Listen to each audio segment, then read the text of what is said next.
आपल्या सर्वांचं आपल्या सर्वांतर्फे स्वागत करते। आपण सगळे पुस्तक प्रेमी, खरं तर वाचक प्रेमी। जिथे दिसेल जो दिसेल तो शब्द वाचायचा, या प्रेमाने आपण सगळे एकत्र आलोय तिथे। आणि थोडके नाही तर 5 वर्ष आपण एकत्र आहोत आणि आत्मीयतेने एकत्र आहोत। एकमेकांमधला हा जो समान दुवा आहे त्या धाग्याने बांधून आपण दरवर्षी स्नेहसंमेलनाला एकत्र येत राहतो, समूहावर रोज एकत्र येत राहतो। मेजवानी असते। खरं तर पुस्तक म्हणजे सुद्धा ना आपण आभाषासारखं वाचतो। एखादं पुस्तक घेतो, ठेवून देतो, एखादं घेतो, वाचतो, ठेवतो, पुन्हा वाचतो, ठेवतो, जावत नाही दूर। एखादं हातात घेतो, छान समरसून आनंदून वाचतो। एखादं पुस्तक तेवढंच समरसून तेवढंच दुःखी होऊन वाचतो। एखादं पुस्तक अधाशासारखं वाचत सुटतो। पण काही असलं तरी प्रत्येक पुस्तकातनं कुठला ना कुठला तरी शब्द, अर्थबोध आपल्या मनात राहतो। जसं नैवेद्य देतात ना देवाच्या पूजेनंतर, त्याच्या मागे कारण असतं, म्हणजे फिजिओलॉजी माझा आवडता विषय, की त्यातला कुठला तरी म्हणजे एखादा अगदी थोडंसं जरी आपण त्याची अनुभूती घेतली त्या नैवेद्याची, त्यातला कुठला तरी अणुरेणू आपल्यात समावतो, तो आपल्या शरीराचा भाग होतो। तसं आपल्या सर्वांची ही एक वाचन वेळ जे आहे त्याच्यासाठी म्हणून आपण इथे एकत्र आलो। बरोबर 11 वाजता कार्यक्रम सुरू होतोय आणि हीच वेळ आपण पाळणार आहोत याच्या पुढेही। मी 2च मिनिटं बोलणार आहे असं प्लीज बोलू नका, कारण तेवढे आपण बोलण्यासाठी वापरूयात। मी आपल्या इथे आता आपण सरस्वती पूजनाने सुरुवात करणार आहोत। त्याच्यासाठी जसं मी म्हटलं त्याप्रमाणे सगळ्यांना स्टेजवर बोलवणं नाही शक्य होणार। आपलेच प्रतिनिधी म्हणून काही जणांना मी पुढे बोलवते आहे। अनिल मेहताजी, ओके, माधव जोशी आपण पुढे येता, केदार मारुलकर दिसले, हां, विकास मोघे, प्रज्ञा पावगी, वर येणार आहेत ना ते?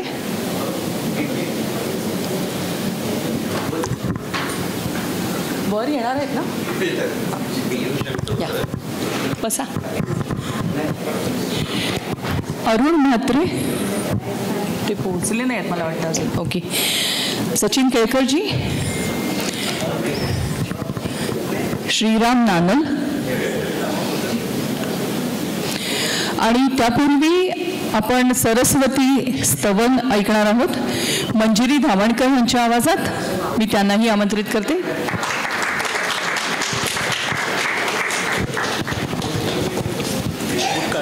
हो, हे सगळं बसेपर्यंत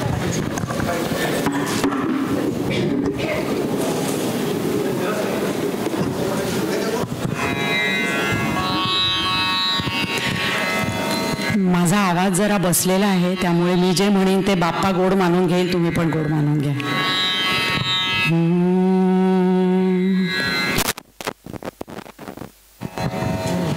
हॅलो। विघ्नेश्वराय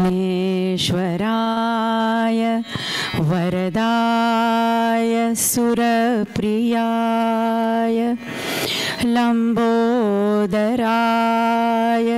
सकलाय जगद्हिताय गजाननाय श्रुतियज्ञ विभूषिताय गौरीसुताय गणनाथ नमो नमस्ते। या कुंदेन्दु तुषारहार धवला, या शुभ्र वस्त्रावृता या वीणावर दंडमंडित करा, या श्वेत पद्मासना, या ब्रह्माच्युत शंकर प्रभृतिभिः देवै सदा वंदिता, सा मां पातु सरस्वती भगवती निःशेष जाड्यापहा.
आता मी दीपप्रज्वलनासाठी पुन्हा आपल्यापैकी काही प्रतिनिधींना इथे बोलावते. कृष्णा सर,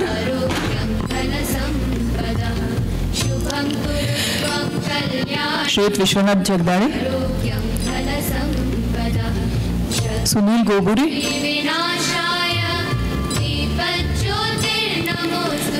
मंजिरीताई, गौरी दातार, प्रकाश पिटकर, श्रेया राजवाडे,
सर मी कृष्णा दिवटे बोलतोय असं म्हणाल्याबरोबर ते म्हणाले, अहो मग तुमचा नंबर माझ्याकडे सेव्ह आहे. आणि त्यानंतर 5-7 मिनटं ते पुस्तकप्रेमीबद्दलच बोलले, म्हणजे मला त्यांनी काही बोलूच दिलं नाही. आणि ते असं म्हणाले की तुम्ही फोन केलाय म्हणून हे तुमच्याकडे मी बोलतोय असं नाही आहे. मी ज्या ज्या व्यासपीठावर वाचनाशी संबंधित मला बोलायचा प्रसंग येतो त्या व्यासपीठावर पुस्तकप्रेमीचा उल्लेख मी अतिशय गौरवानं करतो असं त्यांनी सांगितलं. त्यानंतर मग प्रस्तावनेची विनंती त्यांना केली. ती केल्याबरोबर 1 सेकंदात त्यांनी मला सांगितलं, ठीक आहे मला टेक्स्ट पाठवून द्या, मी तुम्हाला प्रस्तावना लिहून देतो. त्यांची प्रस्तावना किंवा त्या पुस्तकातली म्हणजे माझं, श्रेयाचं आणि सचिनचं या तिघांचं जे मनोगत आहे याच्यामध्ये सुद्धा पुस्तकप्रेमीबद्दलची बरीच माहिती आहे. त्यामुळं पुस्तकप्रेमीबद्दल अधिक काही मी बोलत नाही. एकच गोष्ट पुस्तकप्रेमीची ठळकपणानं मला तुम्हाला सांगायची आहे की ही जी चळवळ आहे ही सामान्य वाचकांनी सुरू केलेली होती. म्हणजे अनंत मिसे सरांनी 8 जून 2020ला फक्त पुढची 7 दिवस हे फेसबुकवर वेगवेगळ्या पुस्तकांची मुखपृष्ठ पोस्ट केलेली होती. मिसे सरांनी प्रसाद नातूंकडं तो वारसा पुढे सरकवला आणि प्रसाद सरांनी त्याच्यावर म्हणजे थोडं लिहायला सुरुवात केली. तो आठवडा संपता प्रसाद सरांना माझी आठवण आली आणि त्यानंतरचा हा जो प्रवास आहे तो आज अखेरचा जो प्रवास आहे त्याच्यामध्ये सगळ्यात महत्त्वाचा वाटा जर कोणी उचललेला असेल तर तो सामान्य वाचकांनी उचललेला आहे. म्हणजे आपल्याकडे बरीच मोठी मंडळी आहेत, शेखर सर आहेत, मंजिरीताई आहेत, माधव जोशी सर पाठीमागे बसलेले आहेत काय. पण या मोठ्या नावांच्या बरोबरीनं पुस्तक परिचयाचं अभियान हे सतत पुढं न्यायचं काम सामान्य वाचक करतायत. आणि पुस्तकप्रेमीचं सगळ्यात मोठं क्रेडिट जर कुठलं असेल किंवा पुस्तकप्रेमीची सगळ्यात मोठी मिळकत जर कुठली असेल तर पुस्तकप्रेमीनं सामान्य वाचकाला लिहायला शिकवलंय. म्हणजे त्यापूर्वी लोक फक्त वाचत होते आणि पुस्तकप्रेमीची स्थापना झाल्यानंतर आपल्याला आठवडाभर 7 पुस्तकांबद्दल लिहायचं आहे या कल्पनेनं लोक 6-6 महिने तयारी करतात. म्हणजे आत्ता मला कुणी जरी विचारलं की मला पुढचा स्लॉट पाहिजे तर जानेवारीच्या पुढचा मी देऊ शकतो, जानेवारी 26च्या पुढचा देऊ शकतो. त्यामुळं कोणालाही तयारी करायला 6-6 महिन्याचा अवधी मिळतो आणि त्यातनं लोक आता उत्तम लिहायला लागलेले आहेत. आणि उत्तम लिहितात याचं म्हणजे द्योतक किंवा याचं निदर्शक हे आपल्या पुढच्या सत्रामध्ये दिसणार आहे की याच्या पुढच्या सत्रामध्ये आपण एकूण 11 पुस्तकांचं प्रकाशन करणार आहोत. आणि ही 11 पुस्तकं सगळी सामान्य वाचकांची आहेत. म्हणजे यातल्या मोठ्या लेखकांचं पुस्तक मंजिरीताईंसारखं अभावानं आहे, पण बाकी सगळी मंडळी ही सामान्य वाचक होती, पुस्तकप्रेमीच्या निमित्तानं लिहायला लागली आणि ते लिहिता म्हणजे गेल्या वर्षभरामध्ये 11 पुस्तकांचं प्रकाशन व्हावं एवढा म्हणजे एक पुस्तकप्रेमीमुळं सामान्य वाचक इतक्या पुढे गेलेले आहेत. आणि याचा मुख्यत्वानं अभिमान वाटावा अशी परिस्थिती आहे.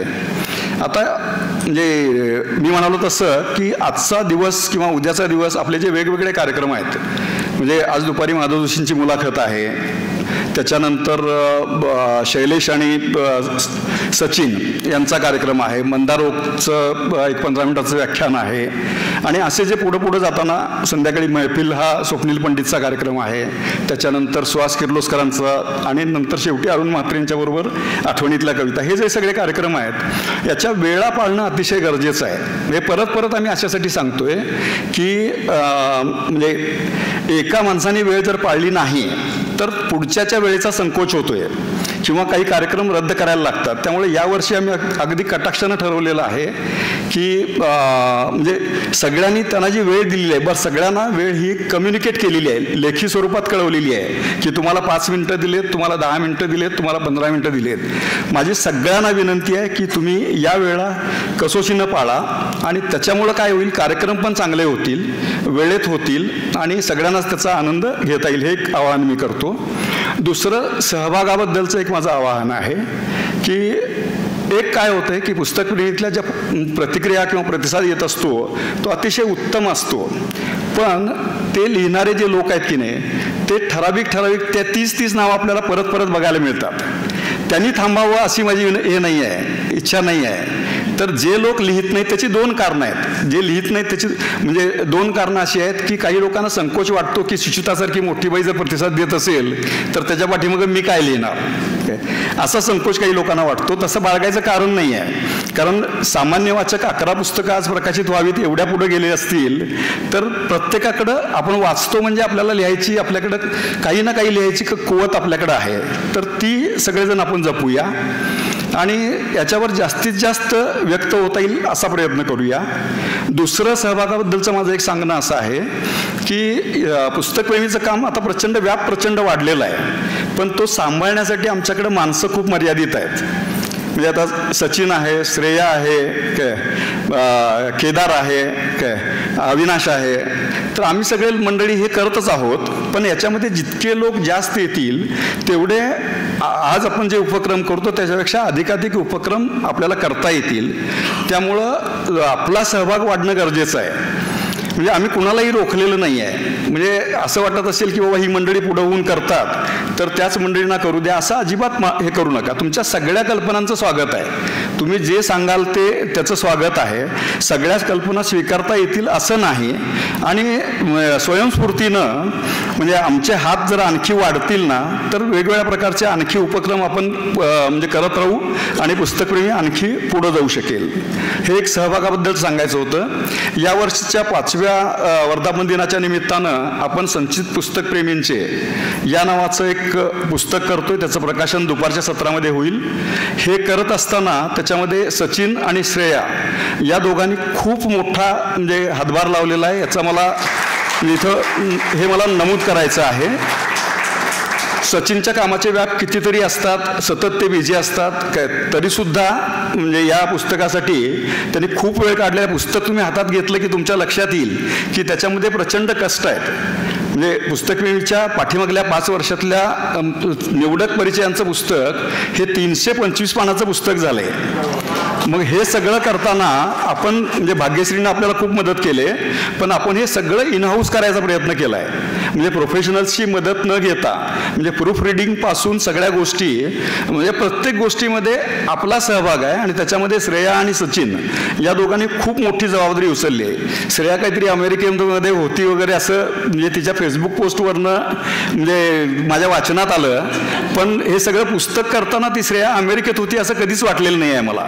म्हणजे या पुस्तकाबरोबरच आजचा आपण जो हा सोहळा करतोय याच्यामध्येही त्या दोघांचा वाटा खूप मोठा आहे. केदारचा वाटा आहे, सचिन म्हणजे अविनाशचा वाटा आहे. तर ही सगळी मंडळी बरोबर आहेतच, पण आपल्यातल्या आणखी माणसांचे हात बरोबर जर आले तर याच्या पुढचे उपक्रम ही अधिक चांगल्या पद्धतीनं, अधिक ताकदीनं, अधिक सकसपणानं करता येतील याचा मला विश्वास आहे. आणि तसं मी आवाहन करतो की तुमच्यातल्या आणखी लोकांनी पुढे यावं आणि आमच्या बरोबरीनं राहावं. मी 7 मिनिटं वाचवतोय, म्हणजे मला जे बोलायचं होतं ते माझं बोलून झालेलं आहे. पुढचा कार्यक्रम लगेच चालू करूया, म्हणजे कारण पुढच्या कार्यक्रमामध्ये 11 पुस्तकांचं प्रकाशन असल्यामुळं प्रत्येक प्रकाशनाला आम्ही 10 मिनिटाचा वेळ दिलेला आहे, म्हणजे लेखकाच्या मनोगतासकट 10 मिनिटं. त्यामुळे तो कार्यक्रम आपण लगेच चालू करूया. त्यासाठी अविनाशला मी निमंत्रित करतो. अविनाश.